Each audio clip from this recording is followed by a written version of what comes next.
am pertinently and consciously aware all of the time about the fact that I am strong enough to crush a man's neck with my very large predatory hands. I think about this permanently. I can't imagine a world in which it is not inside of my conscious thinking all of the time. It's an option I always have. I always have the possibility of dealing with the man in front of me with brute force. And that elicits envy. And envy is one of the most powerful vibrations in the universe. Nikola Tesla says it. If you want to understand the secrets of the universe, look at it in terms of frequency and vibration. And envy is a very powerful vibration. We're going to talk about it now. I tweeted this earlier today. The energy of people can be stolen from them. If you make somebody angry the energy of people can be stolen from them. If you make somebody angry so that they think about you while you refuse to think of them, haters convert calories into thoughts which have your name on them. They are giving you power. Haters feed. 10 million people I've never heard of say my name each day. It's probably much more, to be honest. This is immensely powerful. Everybody knows that guy who's just lucky, but nobody considers why.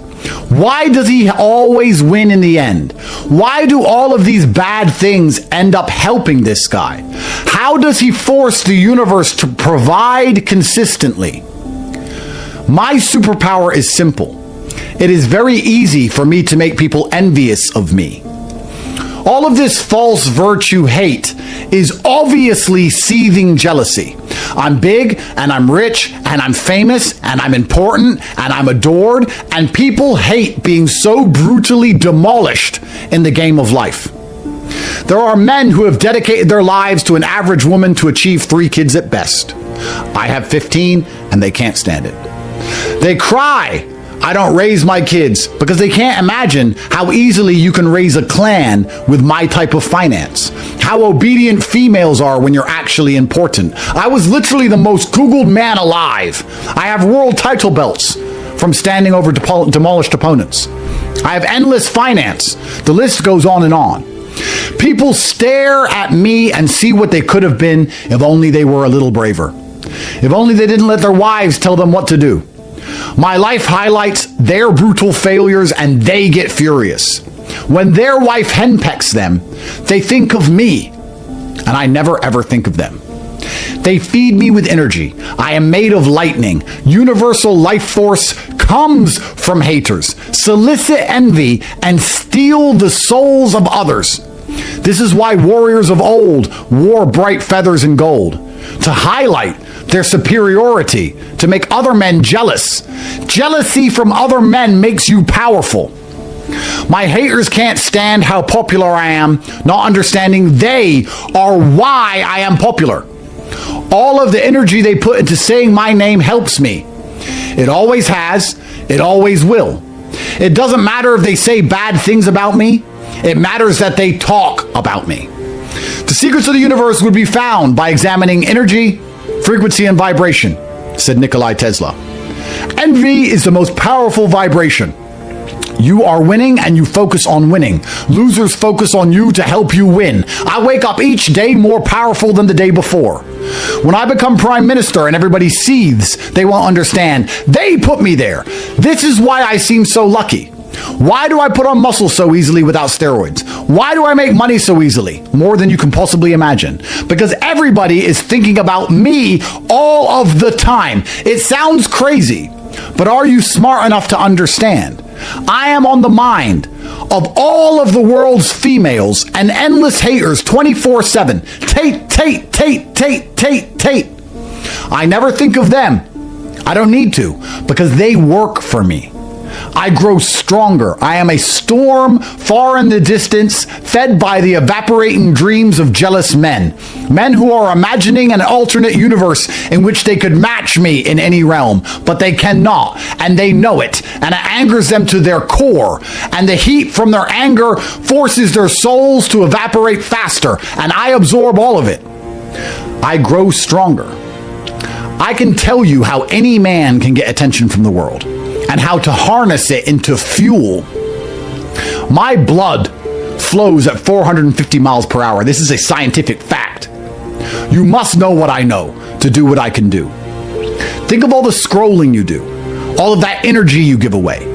Are the people you are watching thinking of you? Are they thinking of your name? You are failing yourself. There is a finite amount of human soul on the planet, and I have the soul of at least 50,000 men because they have given it to me. This is why when I speak, you feel it. 80 men's bodies I destroyed in the ring and stole their happiness forever. They'll never forget the day I beat them.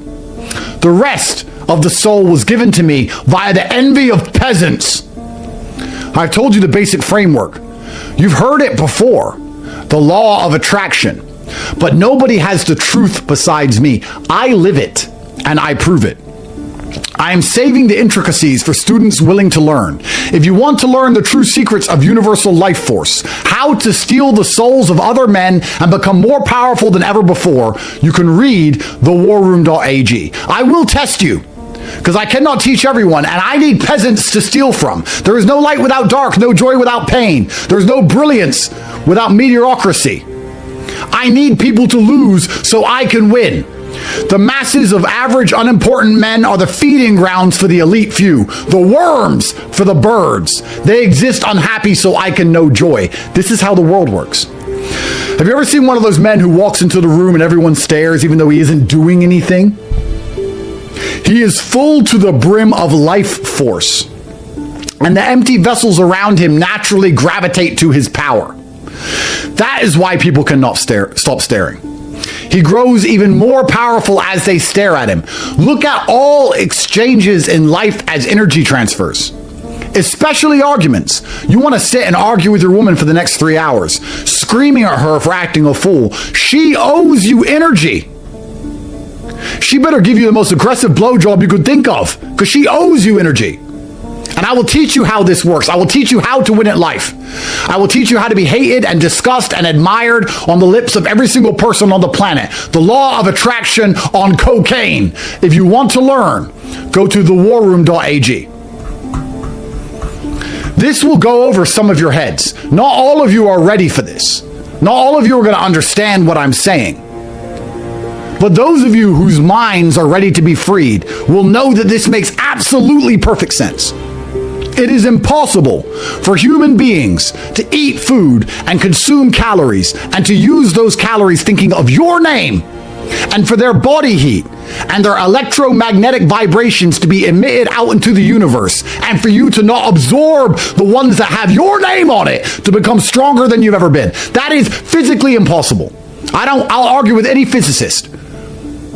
I will argue with any physicist that if 100 people are in a room thinking of my name, I am physically stronger. I've experienced it.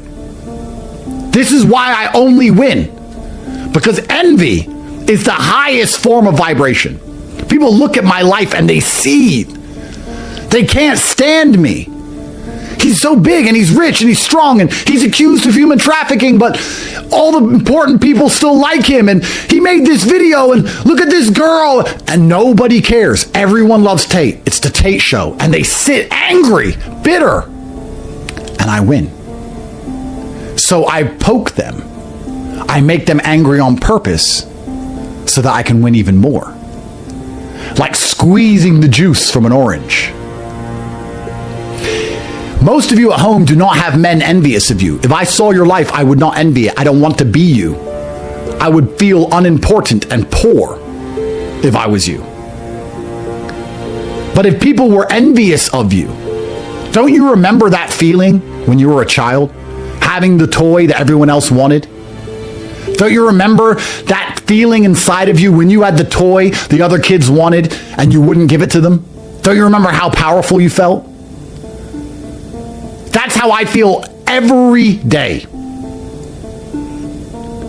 And you don't get to feel that way because nobody wants what you have, and nobody wants to be you.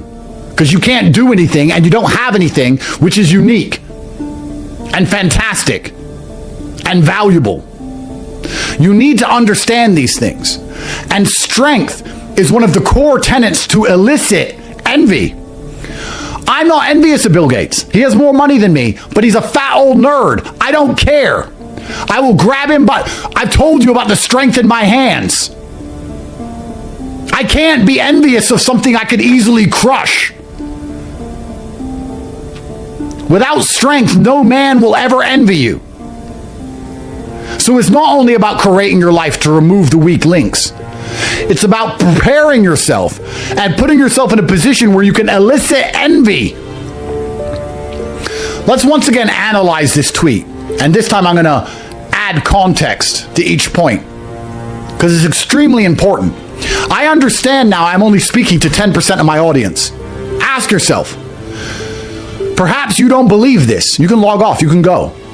But for the 10% of you who believe what I am telling you, who understand how it feels to have other men jealous of you, who remembers how it feels to walk into the club with the hot girl and everyone stares at her and then stares at you and is jealous, who knows how it feels to drive past in a Lambo, to drive past the bus stop in a Lamborghini and watch everybody stare wishing their lives were different, to get the promotion when everyone else in the company didn't get a promotion.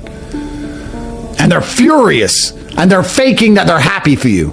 Well done, you deserve it. You remember, do you know, have you ever experienced that feeling? Imagine feeling that every single day. We're going to talk about this again. For those of you who understand, this is one of the most important emergency meetings I've ever done. The energy of people can be stolen from them. How do you steal people's energy? Now, what's very important about emergency meetings is I give you energy. This is a net negative for me. I have so much energy built up from all of these haters that I have some surplus that I can give you energy. I haven't read a single comment. I don't know what any of you are saying. I am giving you energy because at the end of this show, you will feel more powerful. Not me, you. Which is why you can never miss an emergency meeting. It's why they are so important. It's one of the only places you can come and get refilled with energy as opposed to giving your energy out. All the rest of the time on the internet, you're watching things and giving your energy away. I'm giving you some. And you know that's true. Because when this show is over, you'll feel motivated. So let me ask you, if you feel motivated after this show, doesn't that prove everything I just said about energy transfer is absolutely real? You can no longer deny anything I'm about to say to you because it's been conclusively proven and you have felt it yourself. I think the universe is absolutely and utterly giving. I've never seen anybody dedicate themselves to something completely and fail. I've never seen somebody eat right, go to the gym every day, train really hard, and not be in good shape. I've literally never seen it. The universe is extremely giving. If you actually try, and you actually want it, and you're actually not making excuses, lying, talking shit, you're gonna get what you want. So when I see people who don't have what they want, I consider them losers. And this may be elitist, I understand that. But if I put myself through endless pain to end up where I am, it's very hard for me to have sympathy on the man who's afraid of pain. You're avoiding pain. I've been through endless. I now have everything I've ever desired. You have none of the things you desire. Am I supposed to feel sorry for you? Because you took the easy way out? Am I supposed to look at you and go, oh, poor dude? No, you were a fucking coward. You didn't go through the shit I went through. You didn't put it on the line. So you deserve your substandard reality. That's what you deserve. You're a fucking loser. Because if you actually wanted it and you actually tried, you'd have it. You could have anything you want. The universe is super giving. You want a fucking Ferrari, you can have it. You want that. If you're a man and you have to get married to a woman who clearly does not respect the traditions of marriage, meaning she's unlikely to even stay married to you because she doesn't respect the fact that marriage is supposed to be a holy matrimony and it's sanctimonious and it can't be destroyed because she's come along and made up all these new rules, meaning she's probably going to divorce you or cheat on you anyway. Yeah, probably going to be butt fucked. If you're going to go through all of that, then you're going to make sure you get a stunner because you're not going to put up with a woman with that kind of attitude unless she's gorgeous. And I love Elon, and I love that he is a man of purpose, and I have so much respect for men of purpose. Most people who get his kind of paycheck whenever he got it in the 90s would have just cashed out hedonism and bullshit. He decided to risk it all again to try and achieve the most impossible things. That's how you got to where you are. That's how I got to where I am. When you have enough to stop, but you don't stop. For some reason, there's some new mountain to climb. And that is what's beautiful about men as a whole. All of the exploration on the planet, the deep sea, Antarctica, Mount Everest, all of it was a man who had enough and thought, no, I'm going to go anyway. And that's who Elon is. So I have so much respect for him because he doesn't need to do any of the stuff he's doing.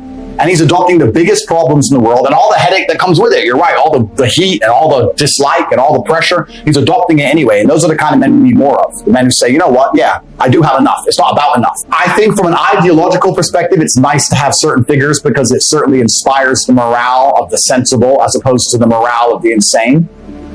I believe that. However, I believe that the power structures are set up in such a way that the president doesn't truly matter. I don't know if you saw, there's an interview with Putin when Trump first became president. You can find it on YouTube. And he says something very interesting. And they said, what do you think about Trump? Trump has all these ideas about Russia and how he wants to change the world, etc. And Putin said, I think he said 4. I've sat through 4 US presidents so far. They all come with very interesting ideas. And then the men with the black suits and the briefcases come and explain to them how things are done. And then they leave and I'm still here and nothing really changes. Putin said it. Putin understands. And I think for this reason, winning a vote is nice to say ha-ha to the other side. Winning a vote is nice to say, look, there's still some common sense in the world. It's certainly a morale boost. But from the actual skin and bones, from the actual blood and grit of how it would change society, I don't think it changes anything. And for that reason, and because I don't want to be suicided, I am absolutely not really apolitical. It is unique, yeah. Like there's obviously good and bad on both sides. Nobody is completely innocent, and those are the worst kind of conflicts because when you have a good guy and a bad guy, it's simple, right? But life's never that simple.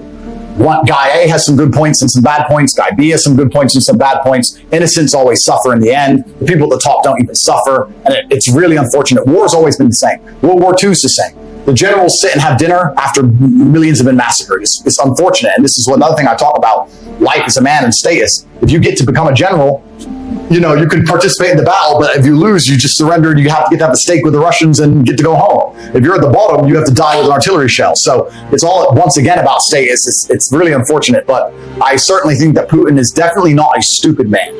And I think the narrative that they play that he's some madman is bullshit. He's not crazy. He's not a madman. He's a very logical actor with points that not many people know or consider or understand why he's doing what he does. But I respect that he believes in Russia and sticks up for Russians. And I think that any leader of any country should do that. I think there was, I'm apolitical now, so I can't remember his name, but there was a recent president of the United States who said America first. And I think that anybody who prioritizes their own populace over the other populations of the world should do exactly that. I think that's their job. I think to do anything else is irresponsible. I think the Russians do it, the Chinese do it, the Indians do it, all the other superpowers to come are going to do that. And as long as you're in charge of a country and you decide to vacate the needs of your own populace to please some crazy ideology, wherever it will be, it makes you non-competitive, and on a long enough time frame, you're going to lose. And that's how empires. My view on Putin is very controversial. So I wrap this up with this. I think Putin is misunderstood.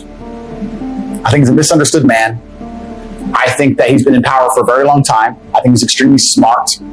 I think he genuinely cares about Russia and Russians above other countries.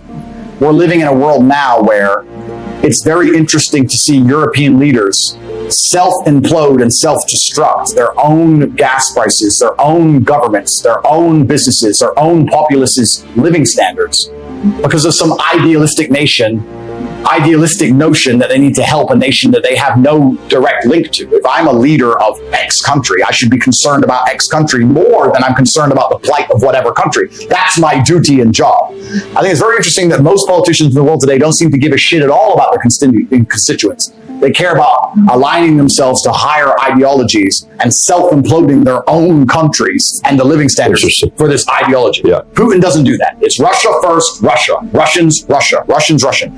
And for that, I respect him. Most other countries don't do that and won't do that. So I find that very, very interesting about him.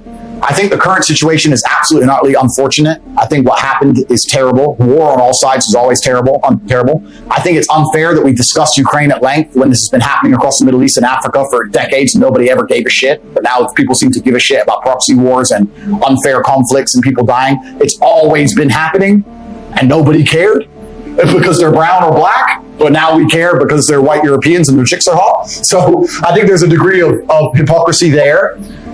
He's certainly not the bad guy everyone's saying he is. he has a point, and his point is logical and it makes sense, and he has a point to defend. And I think that to a degree he was forced into make the moves he was made. I have respect for anyone who's kind of similar. I'm trying to think of people who I idolize and really look up to. Some of them are fighters. Like, I always loved Mayweather. I think Mayweather is the best boxer in history. Really? Yeah, I liked Mayweather. I was a huge fan. Best boxer in history. Yeah. Ahead of Ali. Yeah. I mean, Ali's Ali, right? But Mayweather's never lost. He's never lost to anybody. And I liked him because he was so clinical and so precise. And he took his ego out of it and said, I want to have a longer career than everyone else. So I'm going to focus on not getting hit and hitting him. I may not get the knockout. I don't need the knockout. I've won. Just win, clinical chess. Win, payday. Win, payday. Your fight was boring. 100 bill, whatever. 100 mil, whatever. Yeah, boring. Cool. Next, win. He was really smart. So I like Mayweather. He's someone I've always looked up to and I really respect. That's a really good question. I think that it's kind of difficult now in the world because also a lot of the people who are propagated to the top and perpetuated into absolute global stardom, I'm not sure if all of them have done it through good intentions. You can look at the things we said from Logan earlier, etc. But I think even now, I have the most respect for the common man. I think I have so much respect for the common man. I say it all the time to Tristan. Me and him will have our most in-depth conversations when we're in a S-class on our way to the private jet and we see a street sweeper at 3 a.m. in Romania knowing he's getting $200 a month. And me and T will look at him and go, I respect that. Like, just, man, there are so many people out here just living hard lives, and I have so much respect for them. And we can talk about the ones who make it, but there's so many people who don't make it, and that's difficult. And I have so many stories. I don't want to tell any more stories because I can go on forever. But even little things I do, like at buffets, nobody ever compliments the chef at buffets. So whenever I go to a buffet, I try and say, "Bro, did you cook this? This is great. I did it in Cyprus at some resort." I swear, like I gave him $1 million, smile on his face.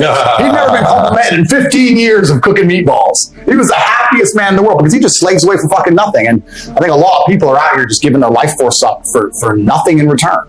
He wanted respect. He wanted respect, and I gave him a little bit for some meatballs, and I could tell he'd never been complimented in history. Most people would say, "Hey, where's the plates?" You know, so I have respect for the common man, anyone who's out here doing what they have to do. There's no such thing, and I know I have a lot of money, but there's no such thing as shameful work. If you're a man and you're getting up and you're working, doesn't matter what it is, we need people who do these jobs, and I have absolute respect for you. And when I talk about escaping the matrix, I'm not saying that, you know, if you're working a normal job, you suck. I'm not saying that. I'm saying if you want to live the life I live and you want to have all the things I have, then you have to escape. Of course, it's going to be difficult, but I have absolute respect for anyone who gets up in the morning and faces their demons and gets it done, because life as a man is fucking hard. So how do you find happiness? Happiness is in struggle. The struggle and the size of the struggle you're facing, along with how important it is and how important you feel it is deep in your heart, is directly correlated to how successful and how happy you're going to feel all of the time. Struggle is extremely important for a man. You should be looking to inject struggle into your life permanently. We talked about this in the past emergency meeting, because if you're injecting struggle and that struggle solving those problems lead to a positive place, once you become addicted to it, you're going to become a machine of monumental achievement. There are some very simple basic things you can do: weight training, chess, having debates, trying your very best to take care of your mother, retire her, make sure that your people who you love are taken care of. You need goals and resistance and something to fight against to live well, because the distance between pain and joy is what we experience. If you only have joy all of the time and no pain, you are not going to be happy. You don't need drugs. You don't need alcohol. You don't need parties or festivals. You don't need fun.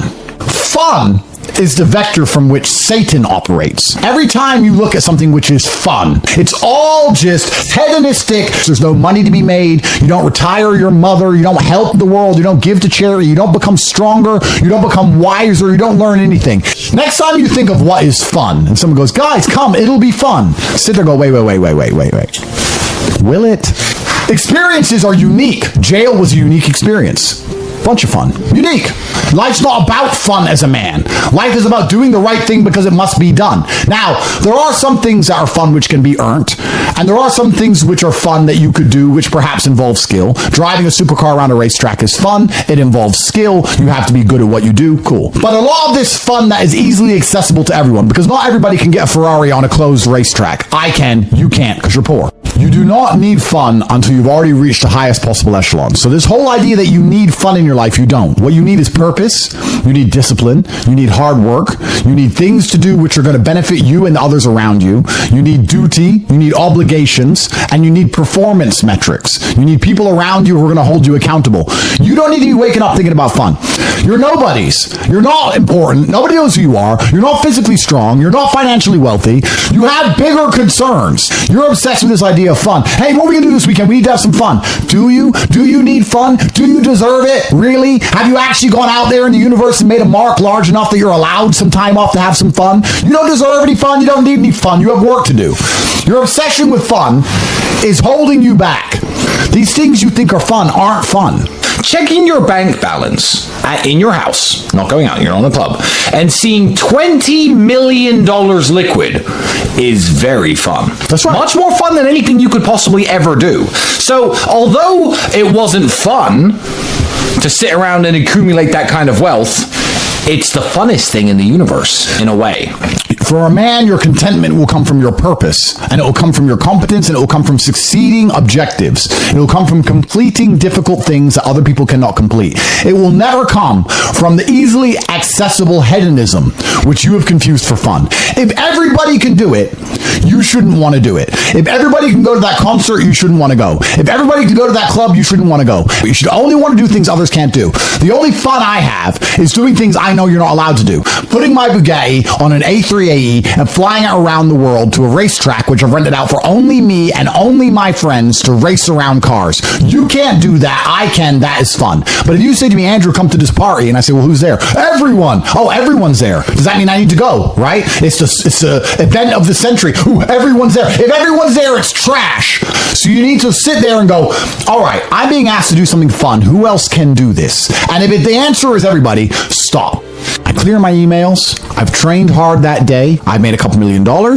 I've spec'd a brand new car. I've checked on all the people I love, all the people I care about. I've donated some money to charity. My children are fed. Their mothers are taken care of. Everything is in order. Everything is in its proper place. That is fun. If you say to me, Andrew, skip a portion of that organization and professionalism so that we can go and do something that everyone else can do, my answer will be no. That does not sound fun to me. And the fact that you think that's fun shows that you have a severe mental deficiency. Okay. Stay away from it. You're only going to find actual fun through purpose. You're only going to find purpose through exceptionalism. So you need to become the best possible version of yourself in all realms. That's extremely important. The reason you are so unhappy is because you are trying to have fun. You're unhappy because you're trying to have fun instead of trying to become important. They are very different things, and you're never going to feel satisfied in your heart unless you become important. Please imagine. And being important is fun. Oh, it's absolutely fun. Please imagine, and I don't state this with arrogance, please imagine for a second you're the most Googled man on the planet, and you're a kickboxing world champion, and you have hundreds of millions of dollars, and you're built like a tank. Imagine how you feel when you look in the mirror. Nothing can match that, and nothing can beat that. As a man, you need to have struggle in your life. And I want you guys to actually sit and think, what struggle are you going through daily? What struggle are you undertaking? What struggle are you trying to overcome? Because you should make a list of them. I can know for myself, every single day I wake up and I train physically. Every single day I have to go through X amount of physical pain when my day begins. That is a struggle that must be completed. Then I must try and keep my massive empire online, see my children, take care of everybody. There's struggle involved. My life is difficult. Difficult lives are fulfilling because we used to have to hunt and fish and go out there and go through difficulty to survive. And I often see that when I speak to people who are too comfortable, they end up being unhappy. Yeah. You can't entertain yourself to happiness. You must earn happiness. You must climb a mountain. You must struggle yourself to happiness. That's extremely important. There must be physical, mental, social, creative, some kind of spiritual struggle. And those things being satisfied is what's going to satisfy you. It's like Bitcoin. Bitcoin's a mathematical equation. You solve the equation, you get a Bitcoin. Life is very much the same. There's struggles, there's difficulties which you have undertaken, which you have adopted to try and complete. And when you finish those things, then you get satisfaction as a reward. That's the Bitcoin. The only other alternative to that to feel good is hedonism, which is drugs and alcohol. And that's not going to satisfy you for very long. It's also going to destroy your life. So it's extremely important. This is actually why people are addicted to video games. Young men are addicted to video games because it mimics virtually what they ought to be doing in the real world. Yeah. Effort effort in to upgrade their character, to become a better version of themselves so they can do better things than they could previously do and explore new areas of the map. The areas of the map which are Bugatti convention, flying there on a private jet to sit with billionaires. The Grand Casino Monaco is a cool area of the map that you have not unlocked yet, but it's great. Which requires you to upgrade your character as a person. You understand this in video games, and you do it in video games because it's very interesting to do. However, you don't want to do it in the real world. But in the real world, it's so much more rewarding. And I actually am going to argue that we're living in one of the final periods where that's true. I'd say in a few generations, who you are and who your physical body is may not matter nearly as much. No, but it does matter today. A lot. Exactly. So that's why you should enjoy it while you can. Yeah. So you need to pick the low-hanging fruit first. And the starting block to all of these things is your body. I believe you lift, stretch, move, improve your body, try and train MMA, learn how to fight, get stronger, get bigger muscles. It's a fast track to self-discipline, which will carry over into all other endeavors. And I would argue that is nearly impossible. In fact, how many people can say the gym saved their life? How many people do you know were depressed, started training, got in fantastic shape, and weren't depressed anymore? It is very easy. The low-hanging fruit is your body and upgrading your body. That is the easiest struggle, which is never going to backfire on you and never going to be a negative towards any other facet of your life. And when I look at men who are physical specimens, I think everyone naturally does this, but I'm going to openly say it. I respect them differently than I look at men who aren't. I have a different level of respect for them because they show me they have discipline. They show me they have motivation. They show me they're capable of doing difficult and hard things. Those are the kind of people I trust. They're not afraid of struggle. They're problem solvers. People who train are problem solvers, and you need to become one, and you need to become very, very adept at solving problems pretty quickly. I actually find it amazing that there's people out there who aren't in perfect physical condition. Guys, let me tell you all a newsflash. If you eat right and you train hard, you look good. Yeah. It's like a biological certainty. It's almost impossible to be fat and look bad if you eat right and train hard. Your body will react and give you exactly what you want. So why don't you all look like superheroes? Do you not understand how intimidating that is when they look at a group of people and they all look like superheroes and they can tell they're all disciplined, all hardworking, all dedicated, all physically strong? The struggle is what's beautiful about it. That's the most important thing. That's what you have to understand. Yeah, because no matter how rich you are, no matter how smart you are, no matter what family you're born into, you can only get into shape the same way as everybody else. So you could be Mark Zuckerberg, who's now in shape and he's a billionaire, but you can't say, oh, he bought it. He didn't buy it. He's just in great shape because he earned it, like everyone else. You can be flat broke or rich as fuck. If you're in good shape, you had to earn it. It's as simple as that. So yeah, it says a lot about who you are as a person. First, you want to become as strong as physically possible. So you want to be as strong as physically possible. Next, you want to try and make as much money as possible. Not even necessarily for the money, although money is extremely important because it allows you to take care of yourself. We talked about this before, but there's a challenge involved, and solving that challenge is going to make you feel more satisfied as a human. Happiness comes from success, and making money is success. You should try and make people around you smile and be happy. You should try and encourage positivity around you. You should be the kind of person that no one can really complain about their struggles around because they know that you're the person who's going to be like, why are you complaining when you can just simply fix it? Especially successful people. Successful people are uninterested in stealing because we'd rather everybody win and keep the friendship and keep the network and keep the positive organs and keep the good karma than make a little bit extra money. So it's amazing what you see in the world. And if you become a person who is happy and successful and can take care of himself and adopt struggles, you're going to start finding those other people who do the same thing, and then you're going to build a network and become fantastic. Live with men you're in competition with. So, you and your friends need to have friendly competition at all times. Now, you need to meet your friends, and you need to have banter and competition around things that matter. Who's got the most money? Who's worked hardest? Who's discovered XYZ? Crypto, stock, new way of generating income, who's trained that day, who has the most children. Put some actual competitions together that matter and start competing and being around people because you are the sum of the 5 people you spend the most time with. Everybody knows this. So why don't you get some genuine metrics that will improve your life? You won't have time to stand around cooking meals if you're friends with somebody who works out for 3 hours a day, for example, because you're going to need to find 3 hours a day to train to beat him, which means you're going to have to just eat that rotisserie chicken as you do squats like a man should. Live with men you're in competition with. This is ultra important because you can measure yourself against your circle. If Tristan comes downstairs and says, I've done 1,000 push-ups, I will do anything it takes to do 1,001 just to annoy him because I know that he then has to do 1,002. And pissing him off is worth it. It's always worth it. And that's why you need to have that kind of competition. Get your act together, get some genuine metrics, things that matter, and once they're all put together, you're going to live in a naturally competitive environment, which is going to increase your testosterone level. It's going to prevent you from doing a lot of dumb shit. And the competition one's great, because you can apply it to everything. There are a lot of people who are going to get, kicked in the nuts and take a fall, and they're going to let it beat them down. Andrew's lost very important kickboxing matches. Did he quit fighting then? Did I quit fighting when I got my ass kicked a couple times? No, you don't. You just have to continue, because in life, there are only winners and losers. There are no participation trophies. There's no, stickers and everyone's invited to have a good time. Life is hard, and everyone in life is actually trying to play the same game. If you're a sportsman, there's a small pool of people who compete at kickboxing, professional soccer, and the bigger the pool is, the more difficult it is. Well, life is the only game where every single one of us, 8.1 billion people, is trying to play the exact same game. And the same game is, there's only so much money in the world, there's only so many resources, there's only so much happiness. I'm going to try to provide for my family as best as I can. And whether people say money's not important or is important, everyone's part of this game. So winning is very difficult. And you have to keep trying when you get kicked and you fall down. And that's the advice I give to every young man who listens to me.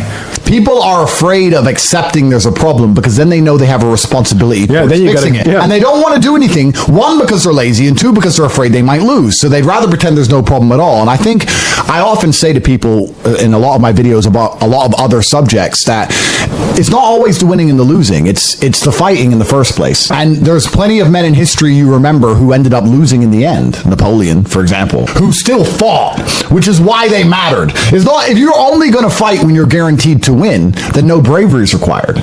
And you have to fight so that you can look back on your life and feel happy that you tried to do something when you knew it was going on before it was too late. Forget about the winning and losing for now. Focus on the fight. You must wait for the moment when the opponent's mind is scattered and strike without hesitation. If you do not overcome your tendency to give up so easily, your life will lead to nothing. Objectify your demons so you control them instead of them controlling you. Fear is a reaction. Courage is a decision. You have to train your mind to be stronger than your emotions, especially your impulses, or else you're going to lose yourself. You will only be found by the devil once you are lost, and he will lead you to hell. Most of the important things in the world have been accomplished by men who kept fighting when there seemed to be no hope at all. I think it's a good motto, perhaps, for life, for everyone who's watching this. I heard it during a boxing match, and I think it was between Evander Holyfield against some guy who's not nearly as well known. And Holyfield was losing, and then he starts swinging, hitting the guy. And the commentator said, "Suddenly the champion returns with initiative and vengeance." That's a good slogan for life. You should wake up, look in the mirror, and say, "Suddenly the champion returns with initiative and vengeance." That's a good way to start your day every single day. Yeah, it is. Initiative and vengeance to become the best possible version of yourself. It's very important, and this is the last piece of advice I want to give to people at home. A lot of people go through life with a very average attitude, and they wait for their one big break. All it's ever done is lie, because all it cares about is getting more and more power. Here at the bottom, us people, we're prepared to take flack for the truth. So we're interested in the truth. We are prepared to be corrected. We are prepared to hear different ideas. These people don't want to hear different ideas. They either work for the Matrix because the Matrix made them famous, or they fear the Matrix at a level where they will not talk against it no matter what it does. Ask yourself, if you're a Democrat, you just went through inflation, open borders, drug epidemic, homeless epidemic, World War III, wars all across the planet, kids getting blown to pieces, Ukraine and Russia nearly going to nuclear war, and they still want Democrat. There is nothing the Matrix can do to these people that would stop them voting for the Matrix, because they are afraid. The Matrix could say you need to walk around with a dildo in your butt 24/7, and they would say okay. You can't talk to them. You can't convince them. They are too scared to fucking think, because they're women, they're weak, or they're emotional. These things you must fear. It's very important as a full-grown man that, and I state this, not to be a misogynist, the women in your life care about you, but don't listen to their advice, because they don't know what the fuck they're talking about. They don't know anything. They only act on how they feel, and how you feel changes. Don't listen to women. Listen to the men who are on the same mission as you. If you listen to women, you end up destroyed. What do women say? Just be a nice guy, be yourself. You're going to get fucking wrecked in this world. We all know it. Don't listen to emotional people. There's a reason men don't trust other men who are always crying. You can't trust emotional men. They're weaklings. And you can't trust men who don't go to the gym. Stay away from them, because the second they are scared by something, they will turn on you. You can have a best friend who doesn't go to the gym, and he's your best friend, and you go clubbing, and everything's great, until the police arrest him and tell him he's going to jail. He will rat, he will turn, he will send your ass to the fucking gulag, because he is scared. If Top G's your best friend, and the police threaten me, I'm not afraid of jail. So I ain't gonna fucking rat on my friends, because I care about the truth more than I care about feeling good outside of a jail cell. This is extremely important. This mental shift is important. So the Matrix is trying to consolidate power and control information sources. The people who agree with the Matrix and purported by and propagated by the Matrix are trying to do the same thing.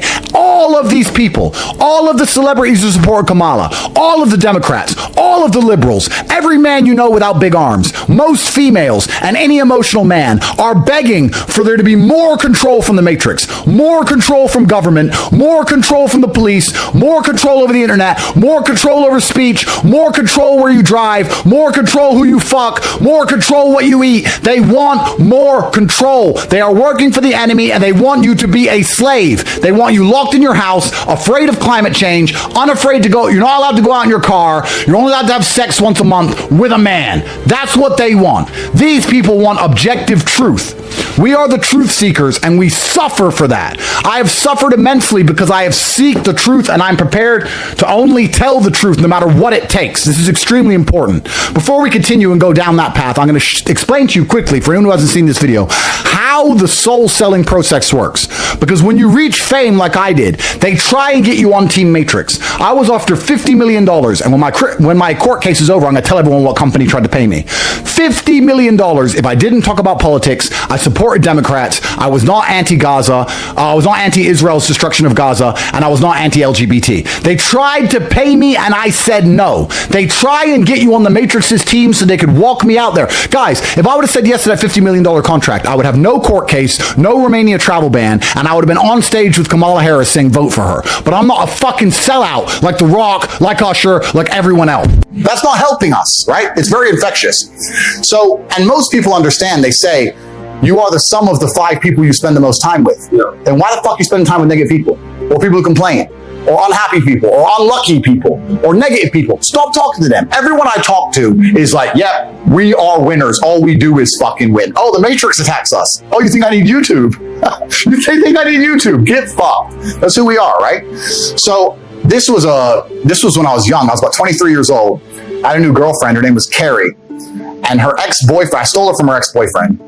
And if you're a man, you understand that no woman's truly single. You're always stealing her from some other guy, or she's still half talking to her. They're beautiful. Oh, bro, she's half talking to her ex, or she's dating 10 guys, or always out competing other men, right? So stole her from some dude. Dude got heartbroken, had no emotional control, like all the things we talked about. I was at her house. My car was outside her house. I was with my boy, Tony, my ex-friend. Me and Tony are in her house. He's talking to her friend. I'm talking with Carrie. We're all having fun. It's Friday night. 4 cars pull up. Boom, boom, boom, boom. These 6 guys get out with hammers. Knock on the door. It's her ex-boyfriend. Carrie starts panicking. He's crazy. He's crazy. I was like, listen, relax. I go outside with Tony. There's 6 guys with hammers. It was me and Tony, right? And he goes, bro, I don't even give a fuck about Carrie, but you're going to say sorry to me. I said, sorry for what? Because you stole my girl, you're going to say sorry. And then we'll just go away. I said, I'm not going to lie to you, my friend. I'm not sorry for fucking anything. I'm not going to lie to you. I'm sorry. And then my friend Tony next to me, and when I said that, I swear to God, when I said that in real time, because I don't take my eyes off the enemy, right? There's 6 of them, but they're all facing me directly. So I was looking in their eyes directly. When I said that, I saw all of their eyes go, shit, he ain't gonna say sorry. So now we have to actually attack him with hammers. Do we actually want to attack him? At the time, I was British kickboxing champion. I was known in my town. They knew it was going to be messy, right? And I had one hand behind my back as well. I had nothing in it. I had nothing in it. Who knows what's back there? I was like, we had to do something, right? So they're looking at me and they're like, for fuck's sake. We thought he'd say sorry and he didn't. Now what do we do? Then Tony pipes up. Fucking dickhead Tony. Hey man, why don't you just say sorry? And as he said that, I saw all of their faces almost lit up because he inspired. The other team showed weakness, inspired weakness on our side. And from complete capitulation, they were now brave again because Tony ran his mouth.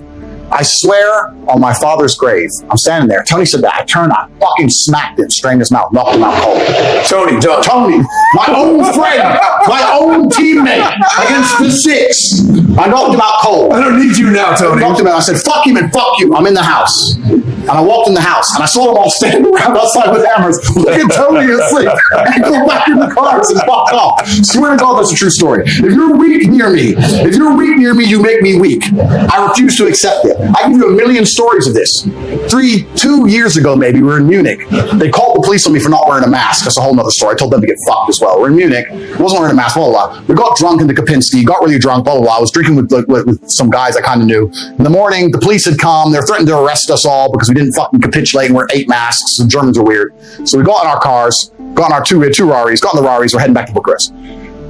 We drunk loads. We were really, really drunk. We stopped at the gas station. We all got out of the car. One of the guys was like, bro, I feel so sick. Oh man, I feel sick. He was walking to the gas station. I said, and I went up to him. My brother talks about this all the time. He goes, and I pat him on the back and said, bro, if you're going to keep walking like a fucking injured antelope, you're going to stay here. We drunk booze. We all feel like shit. I'm not walking around Earth with some dude. I don't want you in my group. I don't want you getting in my car. I don't want you near me. When I walk with my team, you look and go, let's choose someone else. Let's choose another group to prey on. You are the weakness in this group. I don't give a yeah, you drunk whiskey. Yeah, you feel shit. If you can't turn it on for 2 minutes to go piss and come back in the car, then get fucked. I had a serious conversation with the guy. Just goes, you're so right. Why the fuck? And there was no threats. We're at a gas station.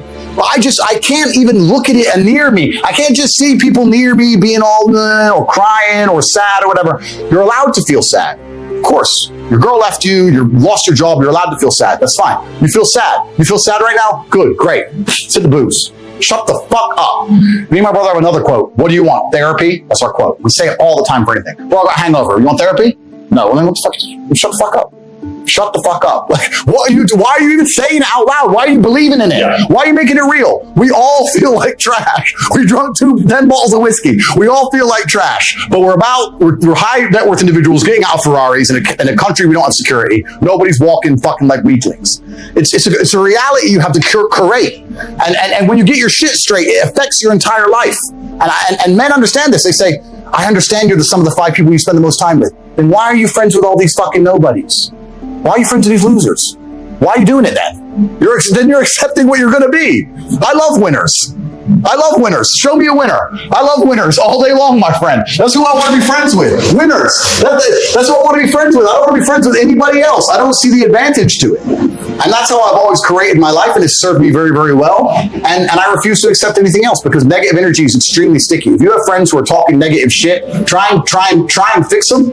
It's your duty. But if they're sticking to their negative narrative, you don't have a responsibility to them to a degree to sit there and allow them to pollute your life. Because that's what they're going to do. You have to get to a point where it's like, I think that everyone, when we talk about, we can link back into religion and talk about atheists. I don't think there's such thing as an atheist nowadays. I think everyone has a religion. If you're not religious to God, you're religious to either this woke agenda, or you're religious to a political party, or you're religious to some kind of perversion. Everyone's religious to something. You have to decide what is you're most loyal to above everything. You have to put these things in hierarchy or order. In our last talk, I said this. A lot of people hold beliefs and they don't know where they got them from or why they hold them. There's people walking around who believe things and they don't know where it came from or why they so strongly believe it. They don't even have any personal experience to link it to. You truly believe 2 + 2 is 5. Why? Oh, because it just is. And the news. No. What happened to you that made you believe? Nothing's even happened to you. And you believe this with your complete core. You've been psyoped. I know where my loyalties lie. I've had them in order. I know who I put above others. I absolutely not only know. And sometimes in the most harsh situations on earth, there's going to be scenarios in life which are completely and utterly, they're unexpected and they're exceptionally rare, where you have to make very difficult choices. But I know my hierarchy. I know if I was in a position, a hypothetical, where I had to choose between my brother or my girl, there wouldn't be a, oops, what do I do? I know the choice. Don't care. And this whole idea, this goes back to the thing about painkillers. That's something I didn't just make up. That's from my dad.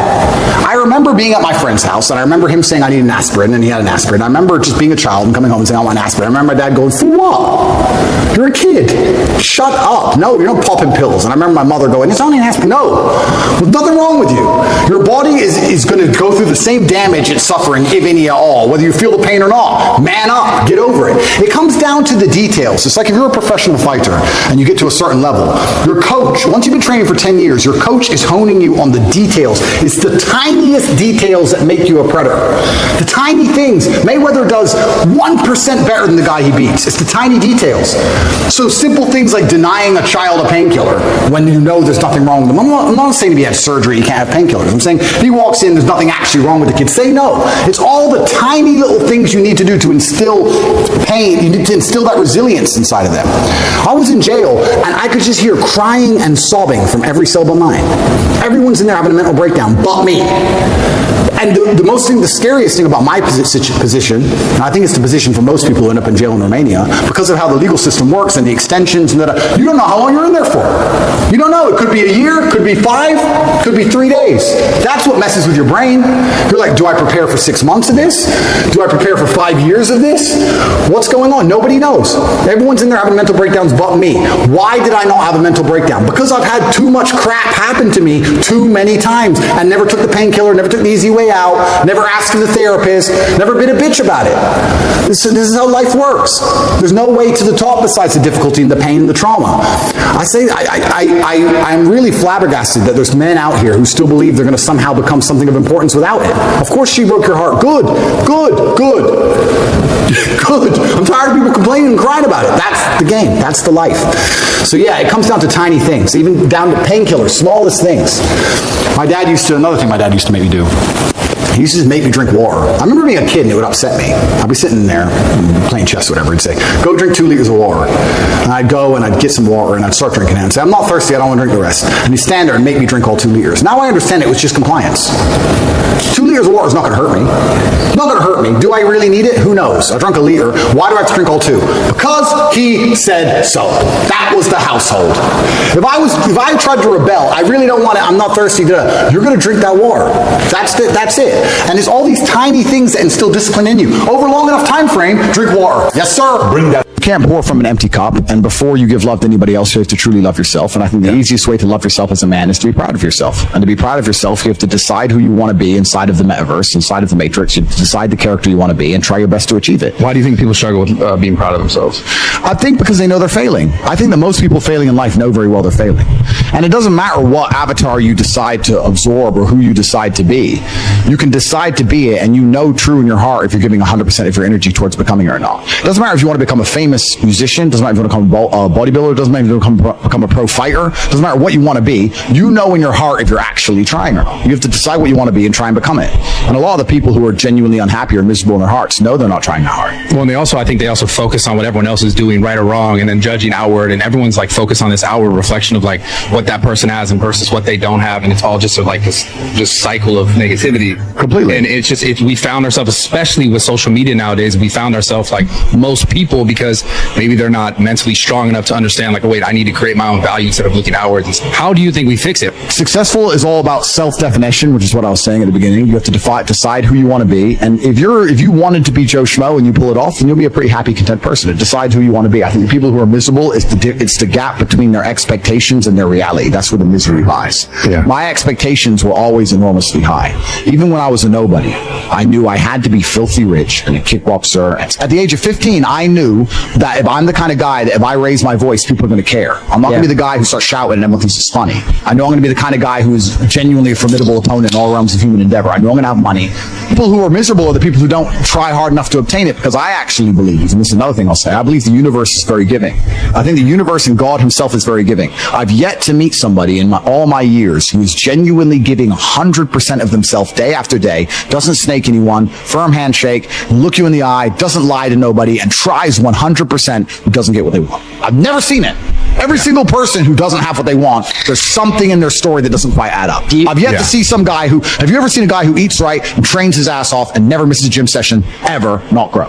It's just, that's the way the universe works, right? So if you're truly about it and you're truly trying your absolute best, you're going to do it. And that's what I believe. I believe the universe is extremely giving. So when I meet somebody and they go, I really wanted this and I don't have it, I say, you didn't really want it. All like the successful people, most successful people in the world, would you say that all of them have like something in common in the sense of like some sort of hardship in their life? It's not. I mean, trauma is extremely important. And this actually goes back into answering the first part of your question, which is interesting. There's a study I read about stress. And it was saying that stress has a placebo effect attached to it, because the placebo effect is extremely powerful. So they found some of the most stressed people in the world, and they split them into two groups. And they're all equally stressed. They all have a bunch of cortisol in their blood. People who believed that stress was bad for you and that stress can hurt you, and they believed those media articles, were dying earlier. They were having heart attacks and having stress-related illnesses. The people who believed the opposite, who just said, stress is part of being successful, I like stress, when I feel stressed, I do my best, it makes me anxious, it turns my brain on, I like being stressed, lived longer than average. Point is, the same drug, how you look at it and how your body anticipates it, how you feel about it, affects the real world results.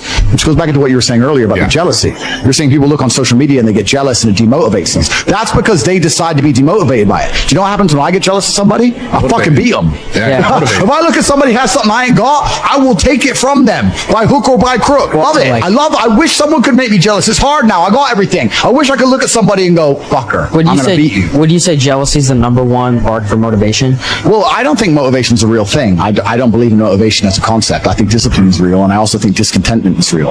And I don't think it's possible for anybody to stay in a scenario where they're truly uncomfortable. If you fall asleep on your arm and your arm really starts to hurt, even in the deepest sleep, you're going to wake up and move your arm. If you sit there and your life has been in a rut for 7 years, you are semi-comfortable in that rut. Sure, there's days you're pissed off. Sure, you're semi-annoyed by it. But there's also days where you just play video games, eat pizza, and you're kind of cool with it and it's no big deal. If you were truly unhappy and uncomfortable and discontent with your scenario, you wouldn't be in it. So I don't believe there's anybody who's truly...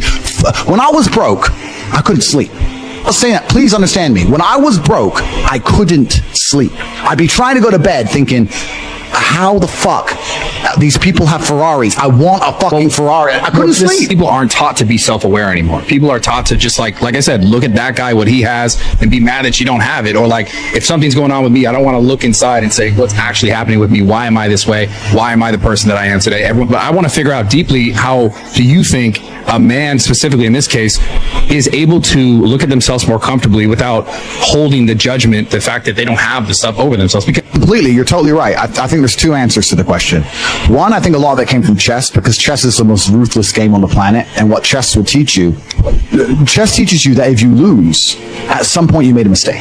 It doesn't matter if it's the smallest mistake. It doesn't matter if you just took too long to think to make the right move and you run out of time on the clock. At some point you fucked up for you to lose that game. It's 100% accountability with no luck. That's what's so important about learning chess. That's the first thing. And the second thing is, you need to, as a man, adopt the mindset that absolutely everything that happens to you is completely and utterly your fault, whether it's good or bad. Most men don't have that. When the Matrix was attacking me and they were destroying me, when they're calling up my exes trying to get fake fucking charges on me and put me in jail, when they closed my bank accounts and I used $10-11 million, when they banned me across all social medias and lie about me, when they harassed my family, I'm sitting there going, this is my fault. All of this is me. I got here. It's my fault. I'm not going, that was unfair. It was orchestrated. The NGOs worked against me. Because that is not helpful. So it's accountability. It's 100% accountability in all things. But also, when I go out there and I start to Bugatti, it's like, that's me. This is my fault. The car is my fault, and the big house is my fault, and everything that ever goes wrong is my fault. And the failures. Yeah, absolutely. You have to take complete and utter accountability for everything. You can't make excuses ever. Yeah. There's never an excuse. And you're right. People try and put things on the outwards on the outside. When you're heartbroken, when you're truly heartbroken, you can't even sleep. And your mind is constantly preoccupied. And instead of seeing that as a negative, what you need to do is use it as a source of unlimited power. You have to just take the energy inside of you. Energy cannot be destroyed. It can only be converted, whether it's heat into light, momentum into friction, or however you want to put it, right? Energy cannot be destroyed. It can only be converted from one form to another. And you have to look at that and understand that the sadness inside of you is energy. You can't destroy it, but you can convert it into something else which is constructive. And you just have to suck it up, buttercup, and get over it. And there's no other way to do it. And obviously having an abundance of women makes that easier. But I wouldn't even put it that way. I'd say if you were with a woman and you lost her and you're now lonely and she's going to be moving on and you're absolutely utterly heartbroken and you're destroyed inside, I understand how difficult that is. But now you have genuine sadness inside of you, which is unlimited motivation for you to become a beast, become an animal. And by the time you're finished becoming an animal, you won't care anymore. So if you really want to cure yourself, you just say, I'm going to get a 6-pack and I'm going to get bigger arms. And by the time my arms are this size and I have a 6-pack, you'll realize that you don't give a shit about her anymore. That's just the way the world works. Let's say your wife breaks your heart. If you're not going to work, you can't sleep anymore. You're upset. She's running around with a new dude. You see her Instagram story. She got some new guy. You're furious and you're angry and you're jealous and you're bitter. You have all of this inside of you, but you're not going to go to the gym and work hard and become so fantastically in shape and so rich and so powerful that no girl ever leaves you again. You're not going to do that. No. What are you going to do with it? Text her? Try and explain to her. She doesn't care. Like, you can write the most perfect English. You can write the most beautiful words ever constructed. Forget Shakespeare. You can do, it doesn't matter. She doesn't care. She just doesn't care. She's distracted. She forgot about you. She forgot about you.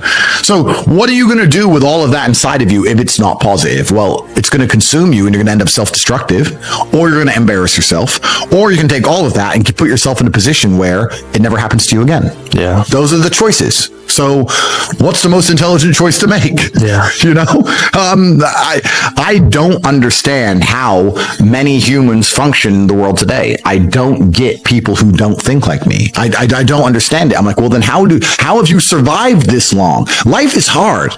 Life is difficult. Maybe I've just been unlucky, which I don't believe in, but I've had so much trauma and bad events and negativity and stress and all these things that have happened to me. And I've used all of it to be monumentally successful. If I wasn't that way inclined with the workload that God put on my shoulders, I'd just be in a ditch somewhere. Like, I don't understand how people are functioning. If you're not thinking like me and you're going through life with any other mindset, you've been extremely fortunate that God smiled on you and allowed you to sit around most of the time doing jack shit. And you have yet to be punished for that. Yeah. I could never have lived that life. If I was a bit lazy or a bit, or I was a bit of a snake, or if I lied to people, I'd be dead by now. Yeah. Like, so a lot of these people are just absolutely and utterly blessed by God that they managed to go through life with such a non-competitive mindset and they're still breathing. Like, I don't understand how people can think any other way. Yeah. I've spoken to dudes and like, I had a bad couple months. Why? My girl left me. You've wasted months? You've wasted months. But the reason I'm the luckiest man on earth is because God has given me endless building blocks to build a superhero. He's given me endless power. He's given me endless motivation. What did we say? Yeah. He's given me I have endless sources of power. I can sit here right now and recall events that will prevent me from sleeping for 2 to 3 days. That gives me a superpower that other men do not have. They want to go to sleep. They're tired. I can stop being tired for days at a time. I can just have a thought. I can remember. I can sit, close my eyes, and use the power of my brain to vividly remember events, and I will not sleep for days. And when people come to me and say, oh, this happened, I'm really sad, or my heart broke, or this bad thing happened to me, I say, good. Thank the Lord that he's given you this endless source of motivation. You're wasting it. Yeah. That's your problem. But it's been given to you. Nitrous oxide has been given to you. You just have to use it in the correct way. So I'm the luckiest man in the world because all the bad things that happened to me have given me all the building blocks to become the most fantastic man on the face of the planet. If you have your life in order as a man, truly and completely in order, then you're compatible with a lot more people. I think that if you're a man and you're struggling to find somebody you're compatible with, that's probably because you're a loser. If your life's in order, then you're compatible with a lot of women. Like me, for example, I don't need a woman to mother me. I don't need a woman to motivate me, to tell me to stop playing video games. I don't need her to do anything for me. I need her to be happy, positive, protect my spirit, pray for me, maybe little things, make me a coffee, some kind of small gesture. But my money's right, my motivation's right, my life is right. And if she is associated with me, by proxy, she's going to have a fantastic life. I can't fly on my jet and put her on an EasyJet. Yeah. Like, she's going to end up on jets. She's going to end up in the 5-star hotels. She's going to end up not having to worry about money. She's going to end up in the best restaurants. Yeah. By proxy, she's going to have a very fantastic life. So you'll find that if your expectations of a woman are for her to be happy and you have a lifestyle that makes her happy, a lot of women are pretty happy. Yeah. And you get along with basically all of them. It's kind of amazing how that works. It takes a very special type of character to still be dislikable in those kind of scenarios. Whereas if your life is less perfect or your reality is less impressive, Boring, then you need a girl who's happy to be bored, and then it becomes harder. The cowardice is they are afraid to lose her. Trump says it in his book, The Art of the Deal. If you're not prepared to walk away from the table, you cannot negotiate. And that is absolutely true in a relationship. If you are not prepared to get rid of her, then what are you negotiating? If you're not prepared to say, sorry, that's the red line, goodbye, then you don't have a negotiating position. You don't have one, because you'll just say no, forever. You'll just stay forever. There has to be a line you will not allow to be crossed. There has to be, right? And so many men are so scared of losing the girl, but if you refuse, men message me all the time, I need my girl to listen to me, but I don't want to split up with her. You already lost. I was like, bro, if you're telling me there's no scenario in which you will leave her, I can't help you. Because I have people message me all the time and they go, oh yeah, but it's easy for you, Tate, you don't care. I say, no, incorrect. I will tell you right now on this podcast, I have walked away from women I loved with all my heart and women I missed for months, but I never told them and I never text them and I was a man about it. Being a man about things is not feeling things. It's being a man about it. Be a man about it. If she's not going to be the woman you need her to be, she has to go. It's actually very interesting, the masculine experience, because I like to believe that most men on the planet have lived a semi-similar timeline. All of us as men experience a very similar human paradigm, and that is that most men are born and you're not important, and then you go to school and you fall in love with some girl in school, and then you realize that all the 19-year-olds you want when you're 19 are with older dudes because they have cars or whatever, and you go through this experience of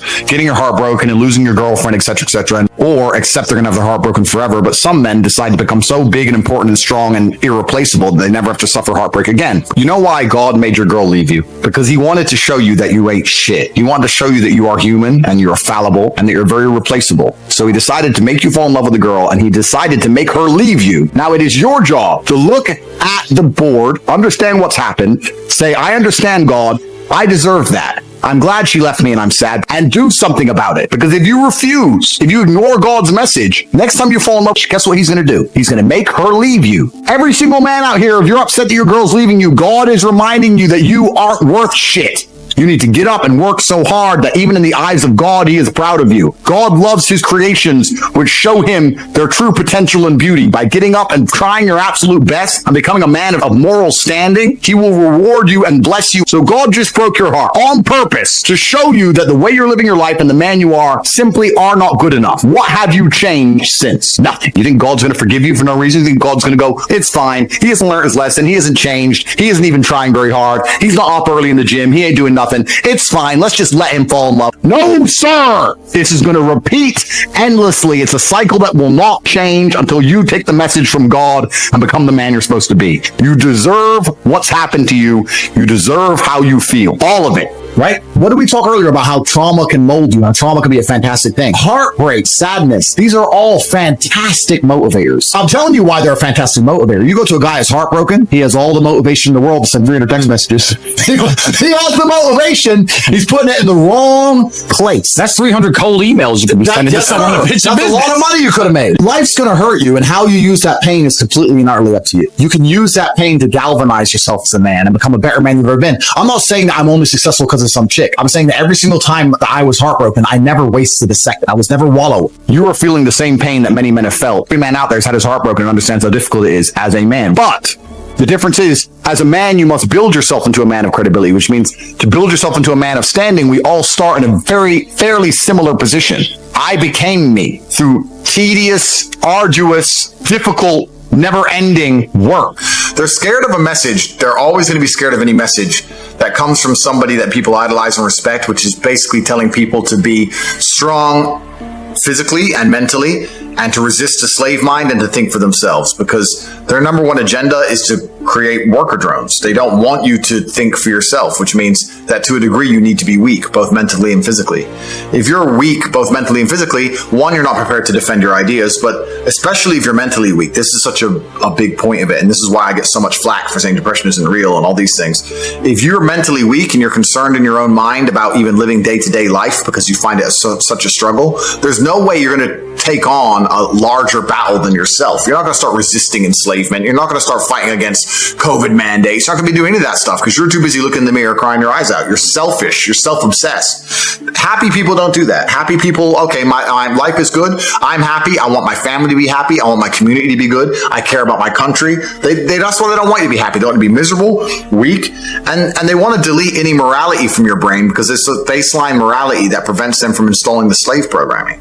By getting you to a point where you no longer think for yourself, they can just tell you anything is true. That's what they're doing to us right now, Zuby. What they're doing is convincing people to ignore their own eyes. When you walk into the toilet as a woman and you see a big man, and you have to pretend that that's not a man. You have to pretend it's not. Because if you acknowledge what your own eyes are telling you, you're the enemy, right? Once they can convince you to ignore your own eyes, well, that's the end of the game, isn't it? Now it doesn't matter if they see the sky is blue because the media said the sky is red. And that's the final level of slave programming they're trying to get us to. They want us to ignore our own eyes, ignore our own ears, ignore our innate morality, because we're all born with an innate morality inside of us. We believe certain things are wrong and right instinctually. They want us to ignore that. Get rid of all of it, empty brains, empty hard disks, and plug in the new program for whatever they think is applicable at the time. And it's going to be tyranny and slavery. What else would they want to program into us? Yeah.